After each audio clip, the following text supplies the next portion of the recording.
Dear friends, a very good morning to all of you. On behalf of the principal, management members, and all faculty members of Abeda Namdar Senior College, first of all, I would like to thank all the participants for attending 4 previous sessions of this program. This program is actually on the virtual training of advanced analytical instrumentation techniques. You have attended 4 previous sessions and made these sessions successful. Thank you very much for the same. Today we are going to show you a gas chromatograph.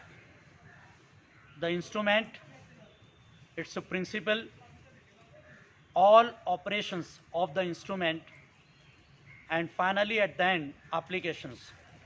So I hope you will enjoy today's sessions. So let us start with the training session on gas chromatography. Friends, today we are going to demonstrate gas chromatography. Gas chromatography is a technique which is used for extraction and purification of components of a mixture. The mixture sample, it may be a natural product either from a plant body or an animal body, such as it can be an extract from the leaf or seed. It can be a blood sample or a blood serum. The sample, it can also be a synthetic compound such as a drug or medicine.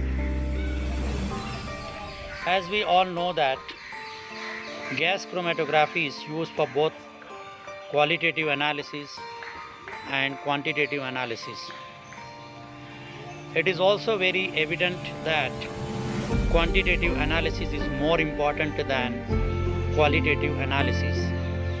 Using gas chromatography, successfully quantitative estimations can be carried out. The separation of the components of a mixture which is injected into the gas chromatograph depends upon the distribution coefficient of each component. The distribution coefficient between the two phases, the column material, which is the stationary phase, and a mobile phase, which is a gas. The distribution coefficient, it is actually the ratio of the concentration of the solute molecule in the stationary phase to that of the mobile phase. Distribution coefficient can also be expressed with the help of a thermodynamic equation which is given here on the monitor screen. It is ln Kd, it is equal to minus delta G divided by RT, where G0 is the change in the Gibbs free energy for the evaporation of a component from the column. R, it is a gas constant, and T is the temperature of the column. The difference in the free energy of the solute molecule for the evaporation of the component from the column is responsible for the separation of the components once they are injected into the column. The time for which the component remains in the column, it is known as retention time. In this diagram, the various components of a gas chromatograph, it is shown. The gas chromatograph, it contains the gas cylinders, the gas filters, the column which is actually kept in the oven, and the detectors The detectors, they are connected to the computer screen, to the software.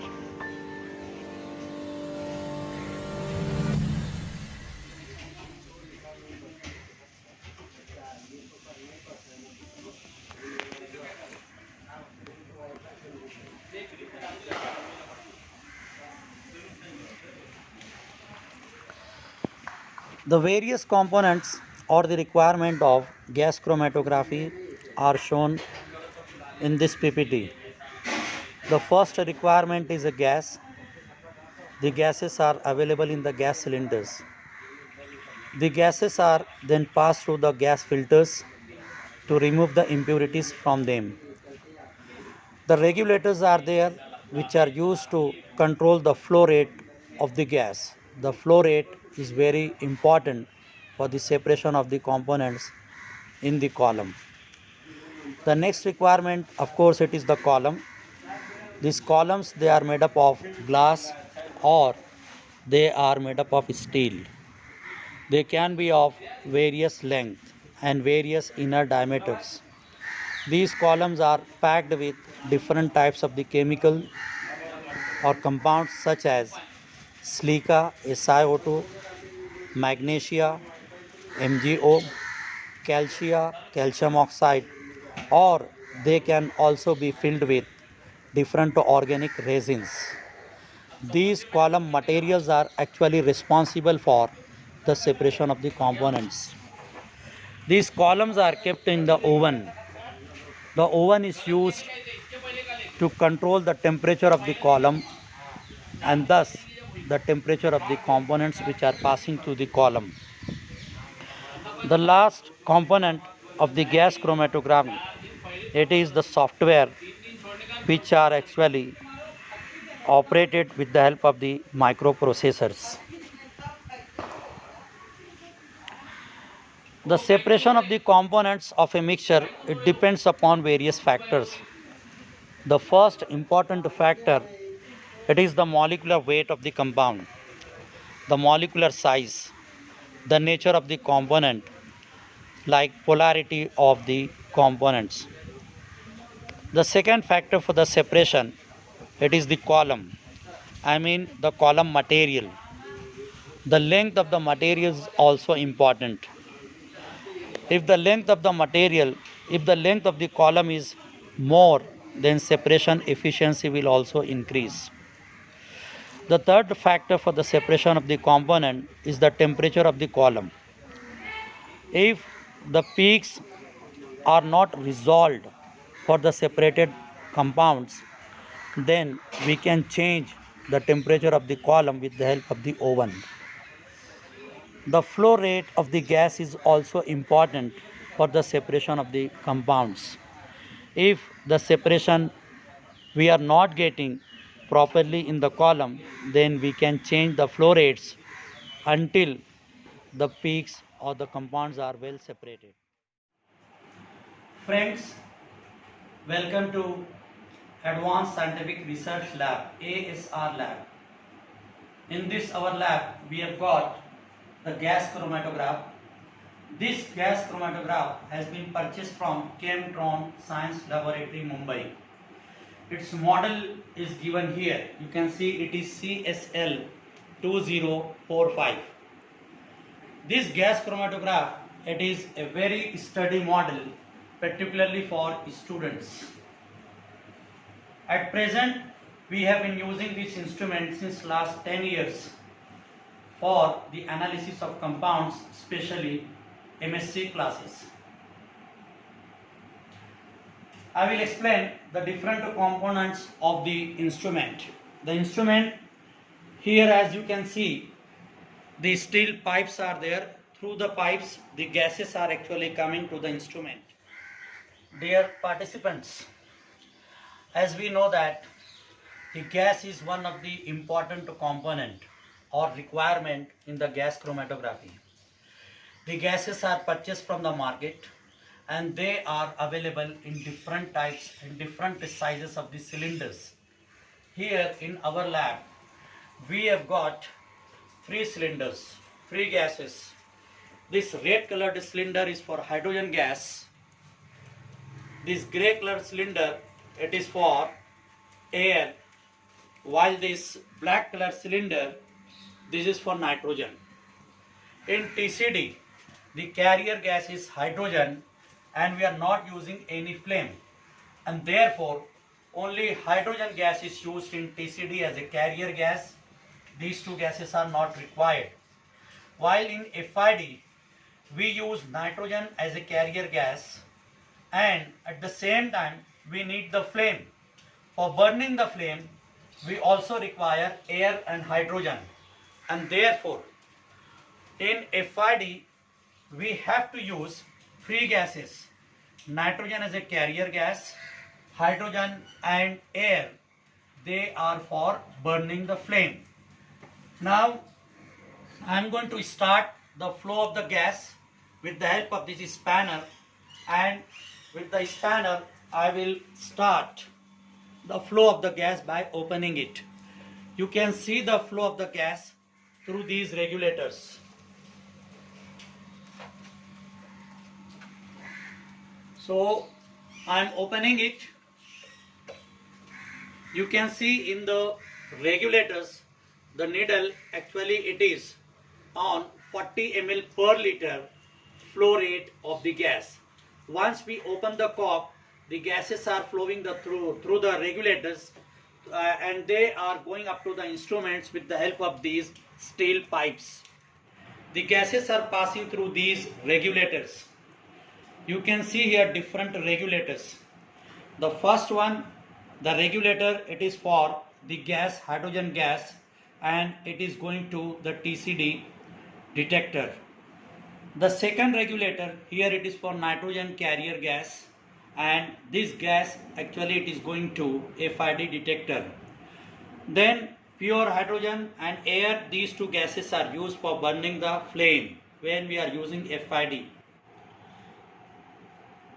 This is the regulator which is used for TCD detector, and through this regulator hydrogen gas is going into the column. Now this part, the red colored box, it is the oven. Oven actually contains columns. You can see here, this is a dual purpose GC. It contains two columns. This column is connected to TCD detector, you can see, while the other column it is connected to FID detector. You can see here FID detector. So two detectors and two columns. These two columns are actually connected to the injection port.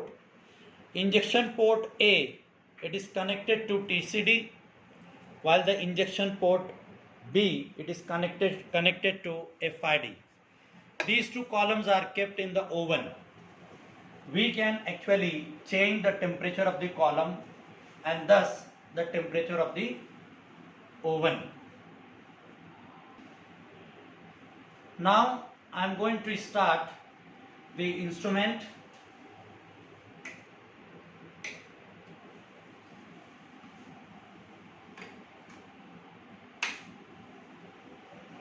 Now you can see that on this display board the temperatures of various components of the DC are displayed. The first temperature here you can see for oven. The second one, it is for the injection port, while the remaining two are for detectors. This instrument is connected to the computer, a software. We have to actually use the software for the operation of this GC instrument. You can see that a logo for the software, it is shown here on the monitor. It is GC software, which is for the CSL model. I will put on this one. The GC instrument gets connected to the software, and here we are going to see the green mark connected. The window gets open. With the help of the software, now we will give the different parameters to the GC instrument before we are going to use it.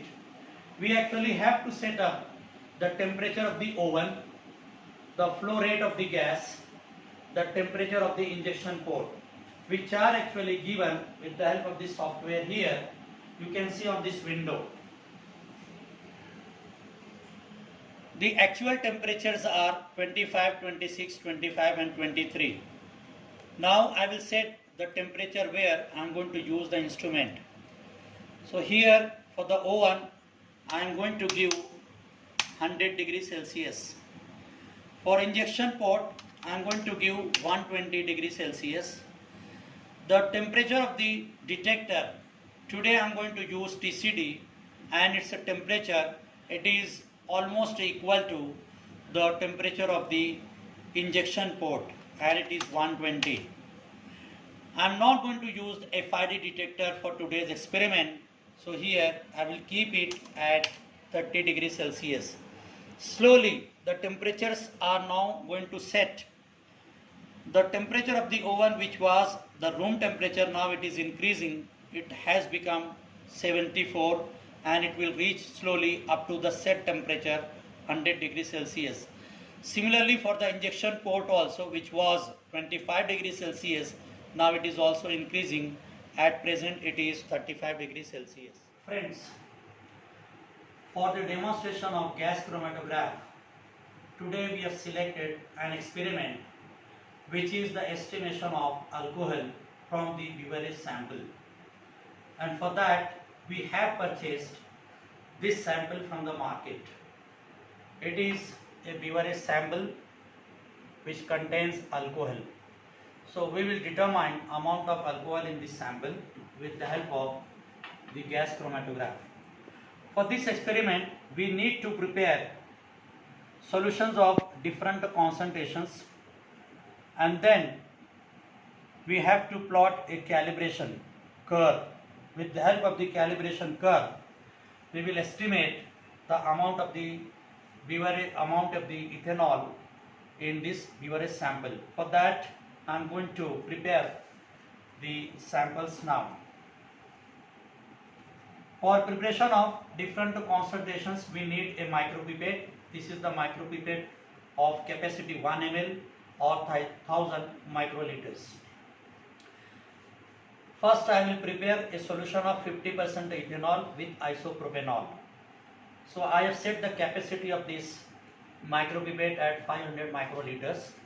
This is the tip which I am going to use here for taking out the sample solution from the bottle. So I am taking out the sample.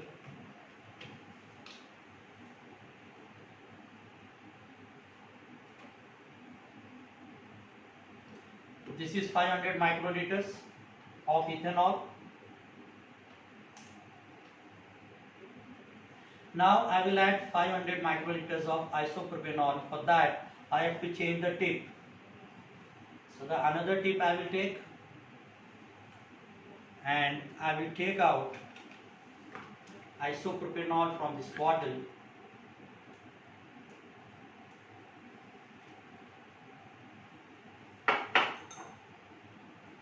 I will add in this sample bottle.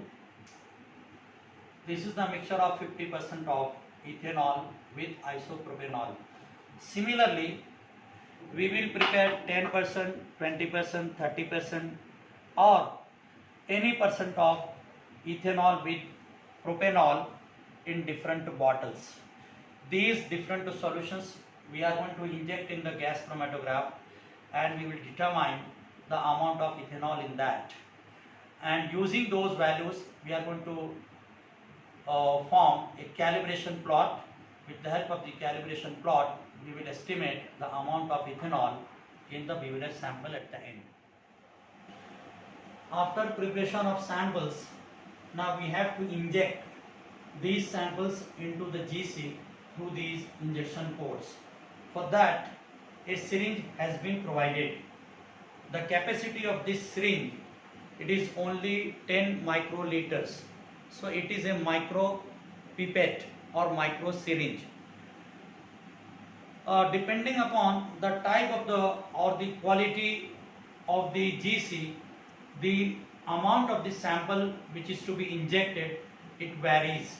Here for this sample, for this instrument, we only need maximum 3 microliters of the sample to inject into the instrument. This I have prepared the sample. I will take the sample into the syringe.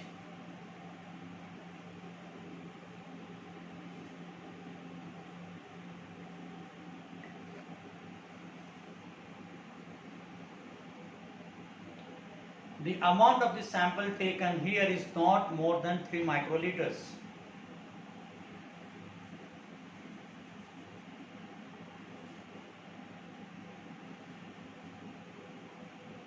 I hope you can see the amount here. It is at 3 microliter in this syringe.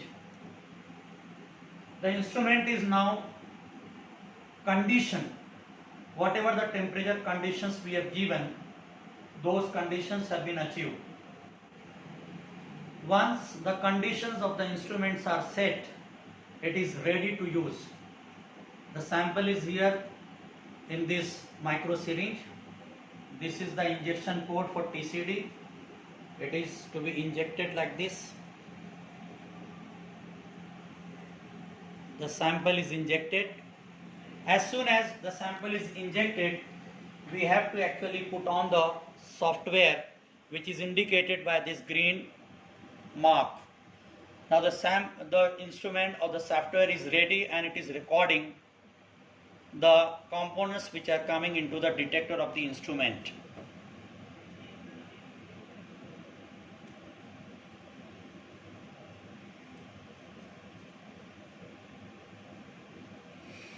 The retention time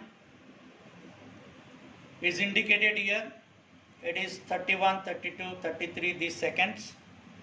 It is actually on the x-axis, while the component which is coming out of the instrument and going to the detector, its intensity is given on the y-axis. It is in millivolt, and this axis it is in minutes. Once the sample is injected, it passes through the column, and when it is reaching to the detector, we are going to have a peak here on this window. You can see a sharp peak of the component which is coming into the detector is displayed on the monitor screen.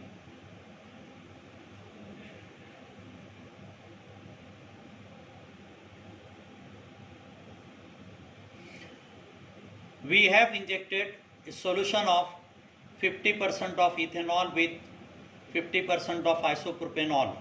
So our sample contains two components. So ideally we should get two peaks. This is the first peak. We have to wait until the second peak is coming on the monitor. So the first peak is very well appeared on the monitor, and its retention time is also here 0.87 minutes.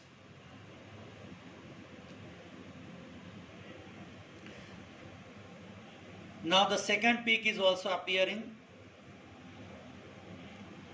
Depending upon the properties of components, the first peak may be assigned to ethanol, while the second peak it is assigned to isopropanol. In fact, sample does not recognize. In fact, the instrument does not recognize what component is coming out of the column. For that, we have to use the library which is stored in the software. For the preparation of library, the pure samples are run through the instrument and their retention times are recorded. The instrument, it is comparing the retention time of the sample coming into the detector with the one which is recorded into the computer, and then it indicates whether the component is ethanol or it is isopropanol. Very clear two peaks are observed. You can see it on the monitor screen.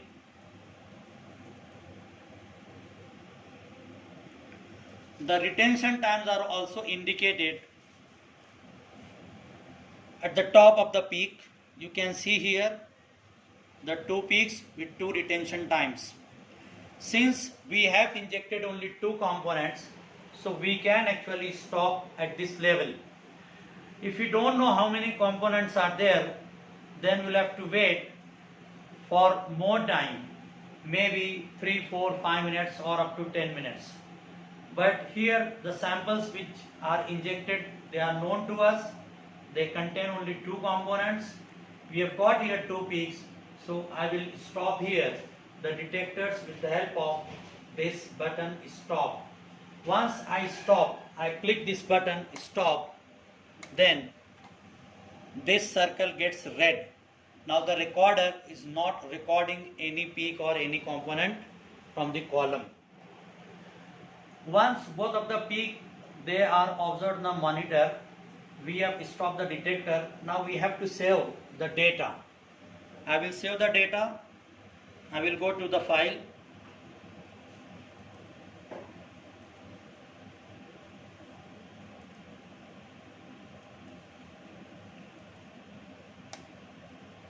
I will click on the save button. Here I will give the name of the file. Since I have used 50% of ethanol with 50% of isopropanol, I am going to give the name accordingly. 50% of ethanol and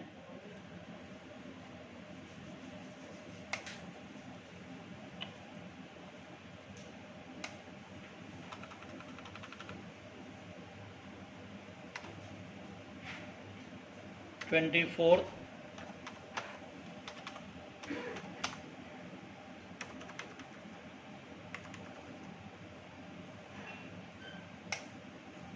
the data is saved in the PC. I can remove the chromatogram from the monitor so that I will inject the other sample and I will record the data for them.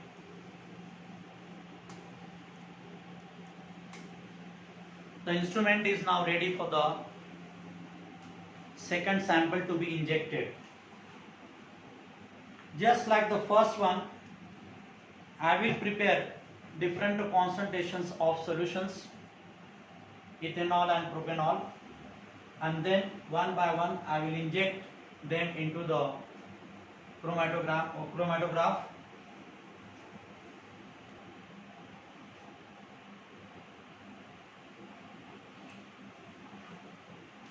These samples then I will inject into the instrument one by one, and then I will keep on recording them in the software.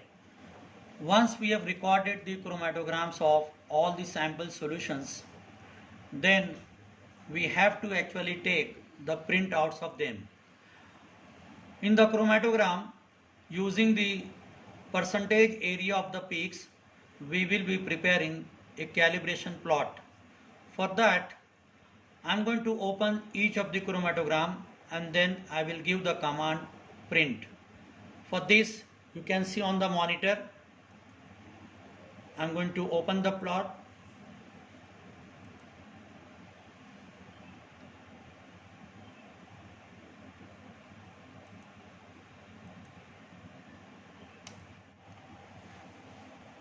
Now I have opened the file of one of the sample. You can see two prominent peaks here. For taking the printout, I will go to the file. I will give the command print. On the print page, to have different parameters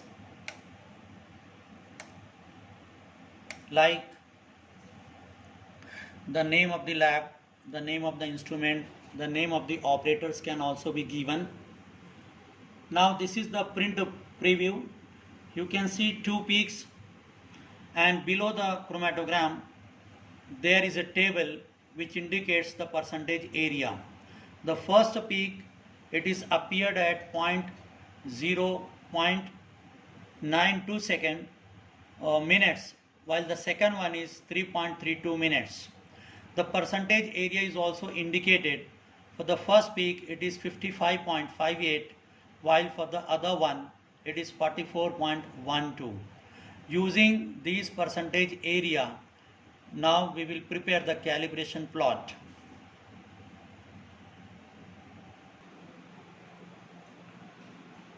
Once we have recorded the chromatograms of all the samples, then we have to put off the instrument.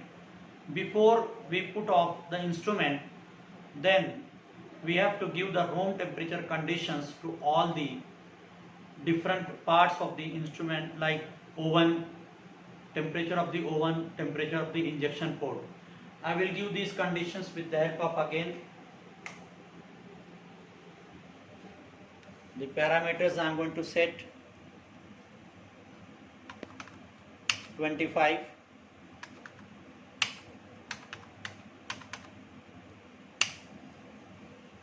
after giving these temperature conditions, the instrument will acquire those temperatures. We can directly close the monitor window. Once the temperatures which we have given through the software, room temperature, they are set here, we can see on the display unit. Once these temperatures are set, then I will put off the instrument with the help of the button at the back side of the instrument. We have taken the printouts for different percentages of ethanol solutions, like 20%, 40%, 60%, 80%, and then 100% ethanol. And this one, only one peak is there, no isopropanol peak. Similarly, the printout for the unknown sample, which is the beverage sample, it also has been taken. With the help of the percentage area of ethanol peak, we have prepared a calibration plot. You can see the calibration plot. The percentage of ethanol is given on the x-axis, while the percentage of ethanol, it is given on the y-axis. From the plot of the beverage sample, you can see the percentage area. Here it is given 49.18. So 49.18, with this percentage area, you can see the percentage of ethanol. Here it is 48% in the given sample. So this we can actually compare the percentage of ethanol which is given on the sample bottle itself. So almost it is matching. On the sample bottle it is 47%, while experimentally, with the help of this experiment, we have determined the percentage of ethanol which is 48. So with an error of hardly 1 or maximum 2%, we can very well successfully, with a very high correction with correct values, we can determine the percentage of ethanol in the given beverage sample. Dear friends, I am very thankful to all of you for attending today's session. I hope you might have understood the operations of gas chromatograph, and in case you have got any difficulty or any query, or if you want to actually learn or to repeat these operations physically, all of you are always welcome. You can write us through the mail, or it is given, the details are given on the website of the college. Thank you once again. I hope in future you are going to attend the programs and motivate us to make such more new programs, new techniques in future. Thank you once again.